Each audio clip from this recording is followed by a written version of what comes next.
Hamas has answered a proposal that could halt the fighting in the Gaza Strip.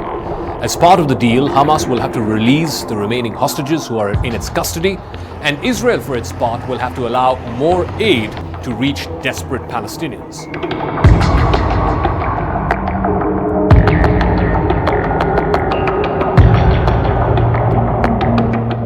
Confirmation of Hamas's positive response came from both US as well as Qatari leaders in a joint press conference in Doha. But Prime Minister Benjamin Netanyahu of Israel has dashed these hopes by spurning the proposal from Hamas on Wednesday.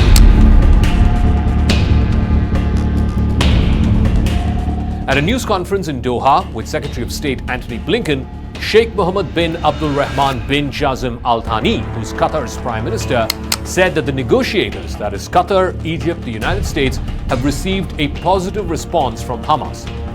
He said, and I quote, that the reply includes some comments, but in general it is positive.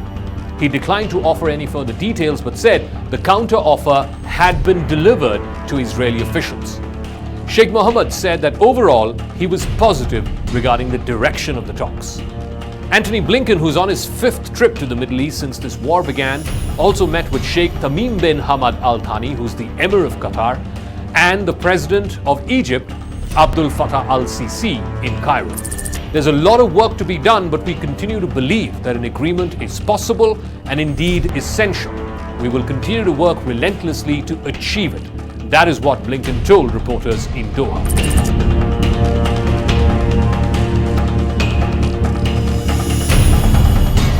But right after meeting Blinken, Netanyahu rejected the peace offer and said that the only way the war would end was with the total annihilation of Hamas. Netanyahu asserted that victory was within reach as the war hit the 4-month mark. There is growing concern among Israeli officials that their forces are getting bogged down.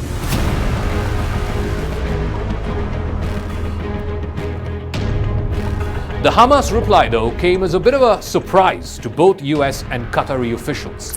The White House had little time to review the details of the Hamas proposal before it was publicly asked about it.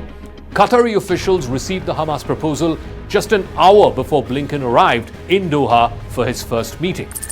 Meanwhile, US President Joe Biden told reporters in Washington that there had been some movement in the talks and that Hamas's proposal seems to be a little over the top. There is continuing negotiation right now, is what Biden said. There's some movement.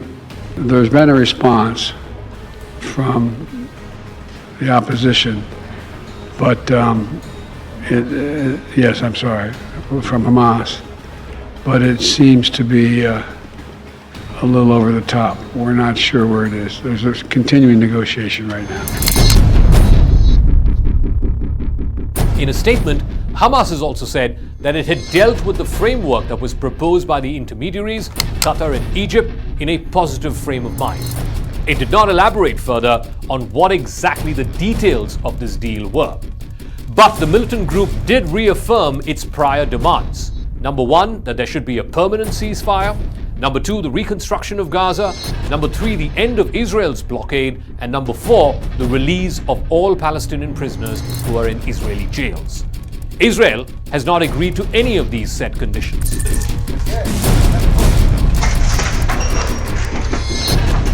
A key obstacle in the Hamas plan, according to Israeli officials, was a demand that Israeli troops completely withdraw from Gaza.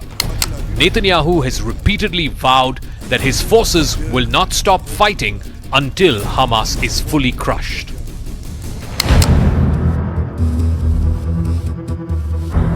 An Israeli official suggested that Israel was dissatisfied with Hamas's answer.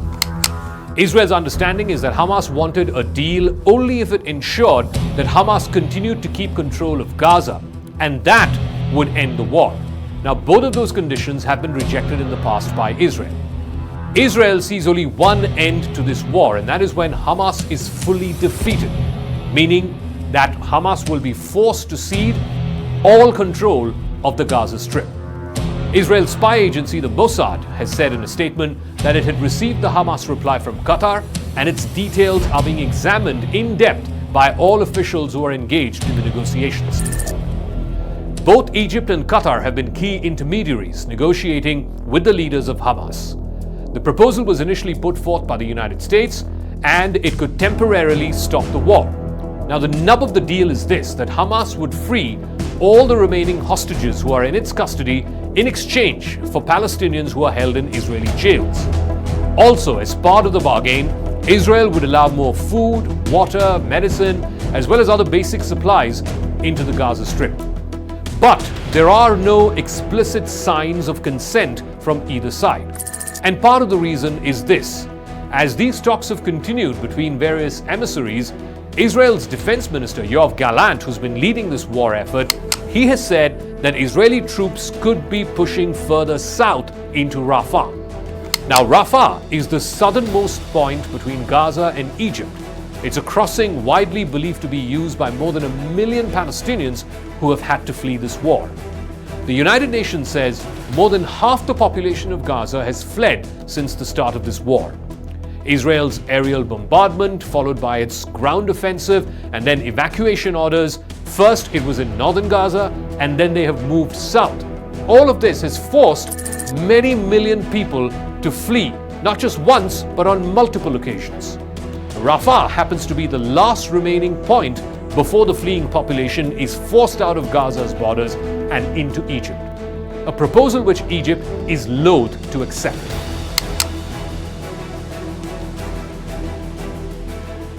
The Israeli defense minister, Gallant, has called Rafah the last stronghold remaining in Hamas's hands. He in fact gave an ultimatum to Hamas fighters there: surrender or die. While the Israeli army commanders consider Rafah as their next operational target, the security establishment needs to complete much more planning before they decide to send in ground troops into Rafah. Because entering Rafah will be extremely complicated given the sheer number of people who've been squeezed into this tiny city. It will mean more civilian deaths, something which Israel has received a lot of flack for already.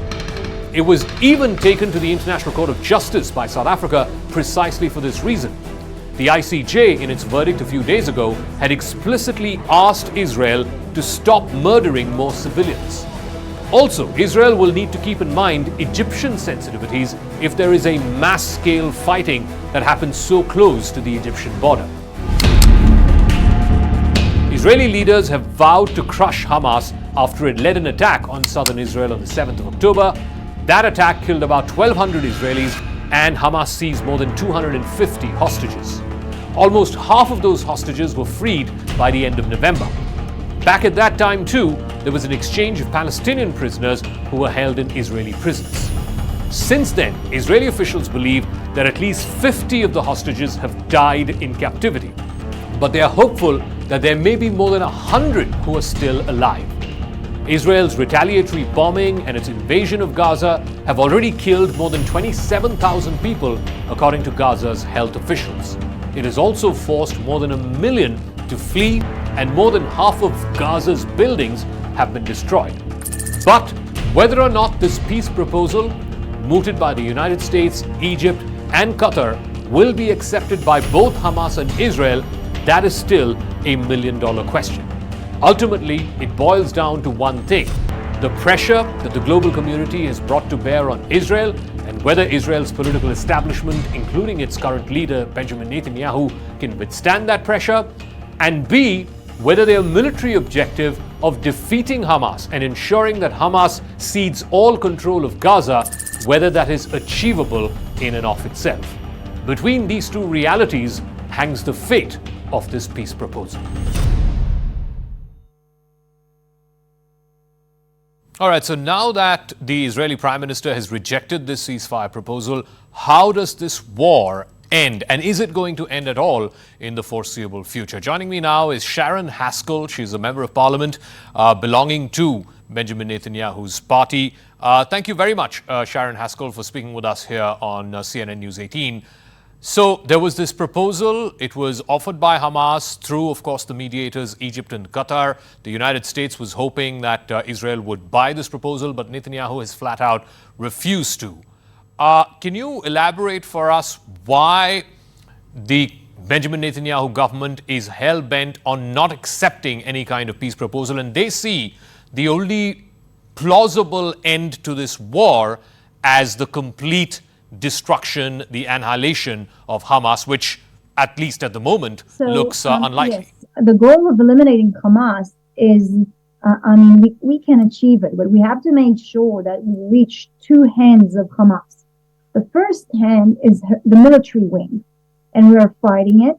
And there are still a few objectives and a few goals that we need to reach in order to make sure that Hamas military wing can't function anymore, or can't function as an organized group. But we cannot forget the other arm, which is Hamas civilian wing. Hamas civilian wing is controlling the entire population of Gazan citizens. It's doing it independently, but it's also doing it through the United Nations organization called UNRWA, who's in charge of much of the Palestinian Gazan citizens' education system, welfare system, humanitarian aid, shelters. And so Hamas has taken over this agency and is controlling the civilian Gazan life through that agency. And so in order to really eliminate Hamas, we have to address Hamas civilian wing as well. Once we achieve those two goals, then we can say that Hamas is eliminated, because it doesn't have the facility to control the population or to achieve a targeted and organized attack on Israel. But the issue is also that there doesn't seem to be any plausible end to this war. There was a temporary pause, a temporary ceasefire in the first week of November. About 100-odd hostages were released then. Now, this is the second serious attempt that's happened since the last 4 months, since this war began. How do you possibly see this ending? Because the feeling is that Israel's getting bogged down. They can't seem to get to their stated military objective, which is the complete annihilation of Hamas and the complete removal of all Gazans from the Gaza Strip. That seems almost implausible as things stand right now. So how do you see this ending, both for Israel and for Hamas, in the foreseeable future? Well, we offered a ceasefire to Hamas through Qatar just last week. We actually proposed at least a 3-month ceasefire in return for our hostages. Unfortunately, Hamas has rejected it. It rejected many offers that were put on the table in order to try and go back to somewhat of a normal kind of atmosphere, or some kind of a routine for Palestinians and also for Israelis. But you need to understand, as long as they are holding more than 130 family members of ours, these are children, babies, mothers, grandparents, brothers and sisters who are being held in their dungeons with no food, with no water, being dragged, sexually attacked, physically attacked. We will not stop until we bring them back home. So, Sharren Haskel, one final question.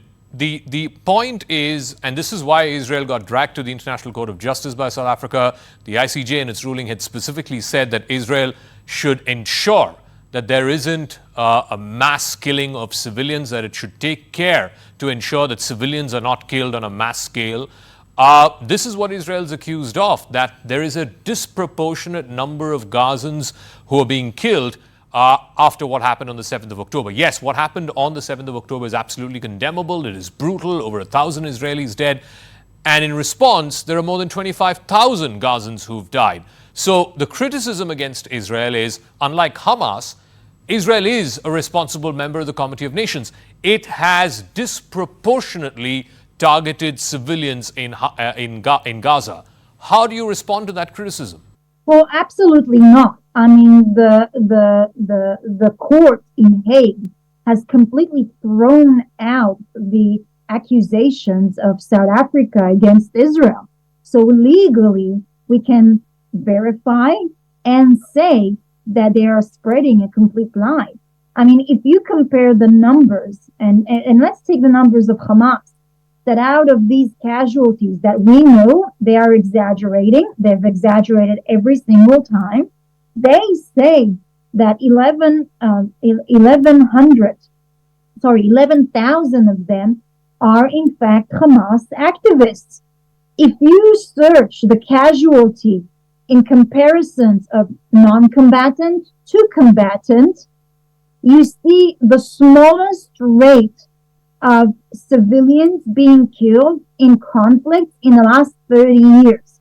So those accusations and the proportionality, you can throw that straight out of the window because it's not accurate, it's not true, and it's just propaganda that people are trying to spread.